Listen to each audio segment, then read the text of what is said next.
Hi, I'm your host Vasco Duarte. Welcome to the Scrum Master Toolbox podcast, where we share tips and tricks from Scrum Masters around the world. Every day, we bring you inspiring answers to important questions that all Scrum Masters face day after day. Hello, everybody. Welcome to our Team Tuesday this week with Leigh Griffin. Hi, Leigh. Welcome back. Hey, Vasco. Thank you. So, Leigh, on Tuesdays, we talk about teams and, the patterns, the behaviors that develop over time that lead to problems. But before we dive into that, yesterday you talked about some of the books that influenced you, or at least you talked about having read books that influenced you. So let's start with that question. What's the book that most influenced you in your career as a Scrum Master? Yeah, I have to think long and hard on questions like books, because the answer really changes over time, and that can be largely based on my interest at a given time. So most recently, and you would have heard me mention it on yesterday's podcast, The Fearless Organization and Psychological Safety, which is becoming a very dominant conversation in the Agile world, particularly with teams gone remote. I went through a period, though, of being burned out by books. So after studying for my PhD, I actually lost the ability to immerse myself in a book for fun, as books just felt like work. One of my early books, and I suppose most Scrum Masters and coaches gravitate towards this as an answer, is Lisa Adkins' Coaching Agile Teams. And that really helped a lot with the mindset for me in the balancing act of coaching. But recently, I'm a reformed book reader now, and I'm cheating a little bit by listening to audiobooks on my drive to and from the office. And The Inner Game of Tennis was one of my most recent books, and it cemented a lot of thoughts and feelings that I couldn't quantify while working with teams. Now, the book is talked about from the perspective of a coach, but it's a tennis coach. So about 40% of the book is about tennis technique. And if you can kind of ignore that, or if you have an interest in it, fantastic, you're getting extra value from the book. But what it really looks at is a problem that I see being very prevalent in software engineers in particular.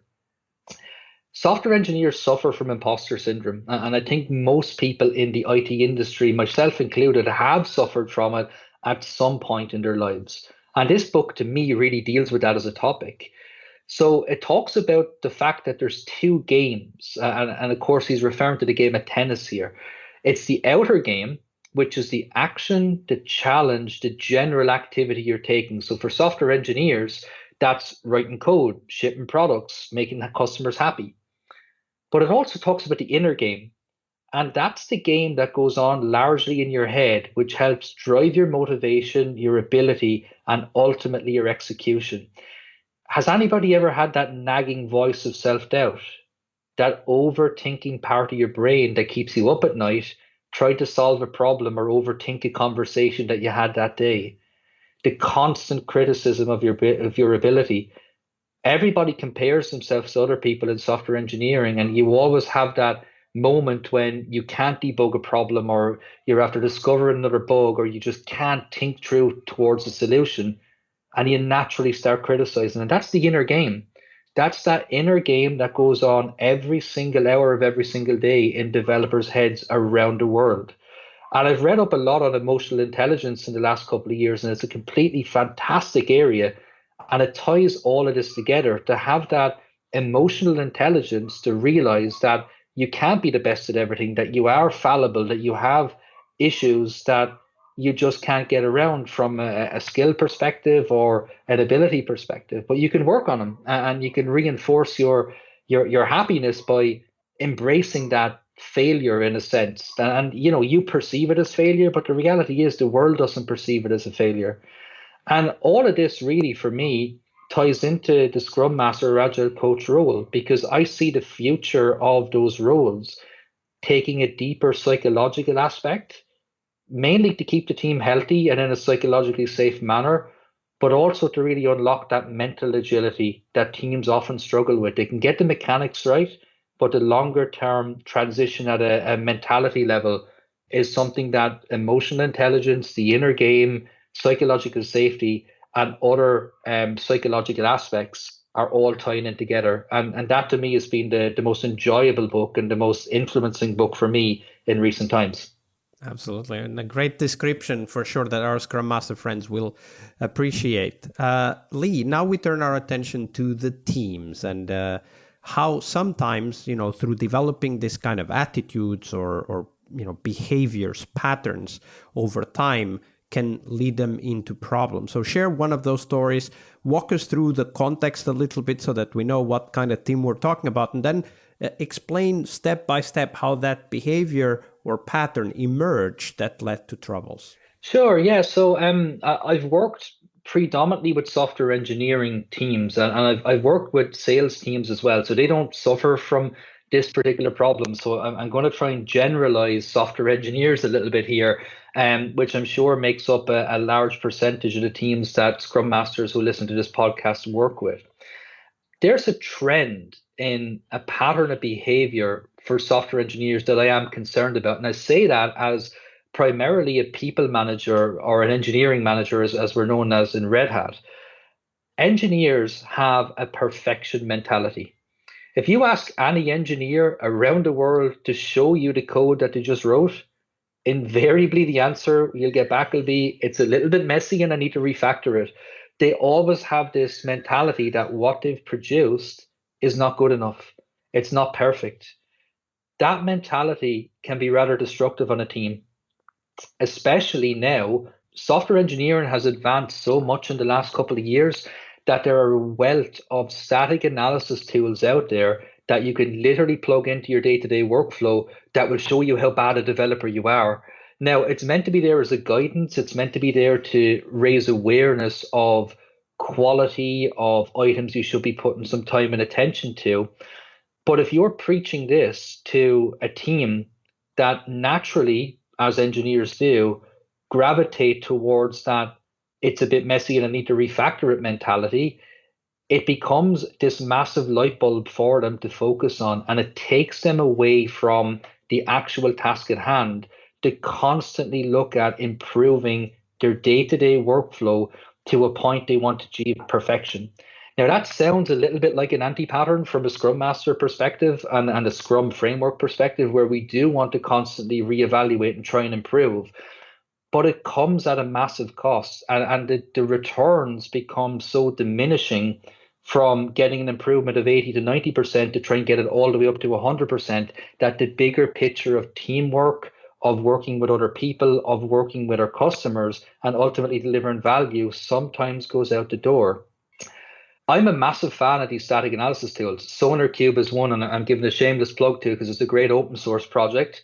But this self-destructive mindset for the graphs to look perfect are really starting to grate on me as a manager and as a Scrum Master. How does that manifest them? So, I mean, I understand the idea in general, right? That when we pay too much attention to the warning level items that come from the static analysis tools. But Yeah. but how do you see that affecting teams' work in practice? Share that. Sure. Yeah. So we'll take one example of the static analysis, which is code quality. So unit tests in particular. And people obsess to get them as close to 100% coverage as they can. And we get this great guidance from our quality engineers who are literally paid to do this day in, day out.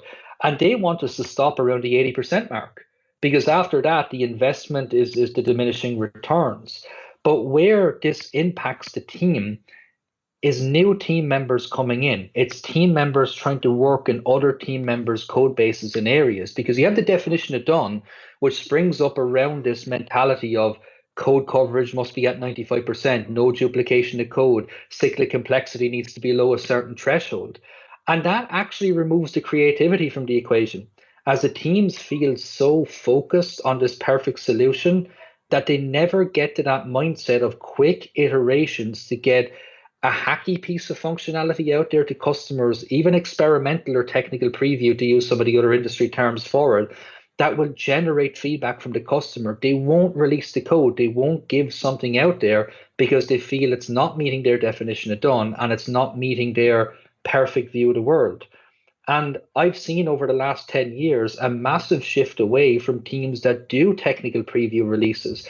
If you take Gmail, which is one of the most used email services in the world, they were in beta for nearly 10 years before they launched as a final product. Indeed. And that's because they wanted to get it out there. They wanted to get people to test it, to break it, and not have a perfect product released on day one. So this, let's call it perfectionism. It's not just that. I know it's a bit more than that, but let's call it just perfectionism for the time being. So this perfectionism kind of pushes teams to delay release, perhaps even to invest so much into the code that they write that they start to become maybe emotionally attached to it rather than attached to the outcome, the impact of what they are writing. Is that how you see it? Yes, very much so. And it's moving away from the philosophy of releasing early and releasing often to get that feedback. But that emotional attachment, it impacts at a team level. So if you can imagine a new team member coming in and they're submitting a pull request to this code base that's not perfect, that's very daunting for that team member to go into a pull request or a code review with one of those senior engineers who has this perfection view of the world. They won't want to ask the right questions. They won't want to be put on a pedestal to get knocked off it because their code is not meeting some barrier or some milestone that the definition of done needs to strictly enforce. Yeah, absolutely. It kind of reminds me of the discussion we had about psychological safety yesterday, right? It is about even just that rule of having whatever, like 95% or whatever percentage unit test coverage, even that can create a lack of safety because people are then afraid of simple things like doing a pull request. Exactly. And the impact of that is holding on to the code rather than submitting a PR. So, one of my teams previously in Red Hat, we wanted a PR on the first day that the ticket was started. And we don't care what it looks like. We don't care if it's code in progress, if it's broken, if it don't compile, just submit it. And we had to spend months working with the teams at a coaching mindset level to get that level of safety, that rawness to show your ability. It's difficult. It's difficult for an engineer to put themselves out there and release something that's not perfect, that is possibly broken, or a work in progress. But that's what the Agile mindset is about. It's about releasing those things early to get that feedback, to get that collaboration, and to get that customer view of whether this is the correct or the incorrect way that they're envisioning this product or this feature to go. And it's going to lead to more friction. And to me, this is one of the longer term challenges that Scrum Masters are going to encounter. And it's coming purely from an engineering mindset perspective. And that's going to be very difficult because a lot of Scrum Masters, if they don't have an engineering background, won't spot this as a problem. But they will spot the delays. They will spot that code is not moving as fast as it perhaps should. They will spot that reviews are taking a lot longer to get to a certain level. And hopefully that's enough of an indicator to have what we call a code smell. So maybe it's a Scrum smell. We might want to patent that word here, for them to look at potential problems at a process level that is emanating from engineering specific Scrum teams. Yeah, the Scrum smell of not releasing anything, neither early nor often. Yeah, that's it. All right. Thank you very much for sharing that story, Leigh. Cheers. Tuesday is Team Day here on the Scrum Master Toolbox podcast. But tomorrow we talk about something that goes beyond the work we do with the teams. We will talk about how to lead change and what our guests have learned from leading and participating in change programs during their career. See you tomorrow. We really hope you liked our show. And if you did, why not rate this podcast on Stitcher or iTunes? Share this podcast and let other Scrum Masters know about this valuable resource for their work. Remember that sharing is caring.